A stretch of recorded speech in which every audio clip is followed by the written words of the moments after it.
আসসালামু আলাইকুম বন্ধুরা, কেমন আছেন সবাই? আশা করি আল্লাহর অশেষ রহমতে আপনারা সবাই ভালো আছেন। আলহামদুলিল্লাহ আমিও অনেক অনেক ভালো আছি। আপনারা তো জানেনই আমি কতটা ভালো আছি। এই যে দেখছেন আমার দুইটা কলিজার টুকরা। বাইরে ভাই কি আর বলবো, দুঃখের কথা, তাদের যদি ক্ষমতা থাকতো তাহলে আমার কলিজাটা বের করে একেবারে ভুনা করে খেত। জানি না তারা দুজন সেই কাজটাও কবে জানি কমপ্লিট করে ফেলে। হয়তো সেদিন আর আপনারা আমার আর কোনো অস্তিত্ব খুঁজে পাবেন না। এই যে দেখছেন রাস্তাঘাট দোকানপাট সবকিছুই থাকবে, কিন্তু আমি থাকবো না।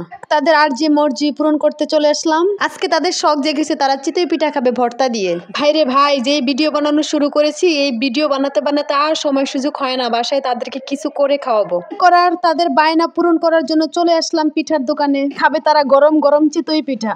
অসম্ভব স্বাদের গরম গরম চিতই পিঠা আরো একদিনে ওনার কাছ থেকে খেয়েছি। আসলে তাদের ভর্তা অসম্ভব মজা, কি আর বলবো ভাইরে ভাই। তাদের ভর্তা এত মজা হয়, শেষ পর্যন্ত আমি ভর্তা কিনে বাসায় নিয়ে গেছি। ওইদিকে দেখেন আমার কন্যা সৌজানা, বিশ্বাসটা করেন 24টা ঘন্টায় তাকে নিয়ে আতঙ্কে থাকতে হয়। সে কখন কোথায় কি করে বসে। এই যে দেখেন দোকানে এসেই সে শুরু করে দিল। দোকানের সকল ভাইরা তাকে দেখছিল আর বলছিল, আহ বাবুটা কি মিষ্টি, কি দুষ্টু।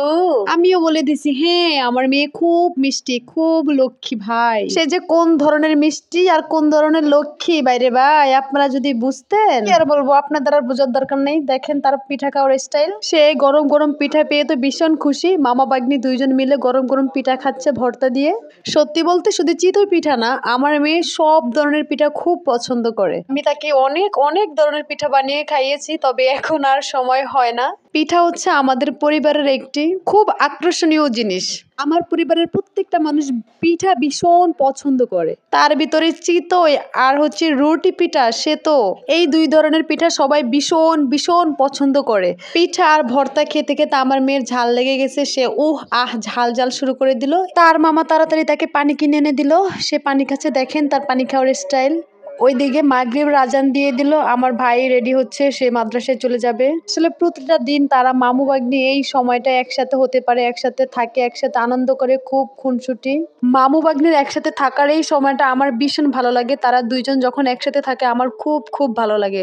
বিশেষ করে আমার মেয়ে তার মামাকে অনেক অনেক ভালোবাসে, আর আমার ভাইটাও তার ভাগ্নি ছাড়া মনে হয় একেবারে অচল হয়ে যায়। কোনো কারণবশত যদি কখনো তাদের দুইজন একসাথে না হতে পারে, আমি যদি আমার ভাইকে তার মামুনিকে দেখাতে না পারি, তাহলে সে আর আমার সাথে কথা বলে না। কেন আসলাম না, কেন আসলাম না, হাজারটা প্রশ্নের উত্তর দিতে হয় তার কাছে। আসলে সেও তো অনেক ছোট, আমাদের সবাইকে ছেড়ে একা একা মাদ্রাসায় থাকে, আবাসিক থাকে। সব কাজ তার নিজের কাজ নিজেকেই করতে হয়।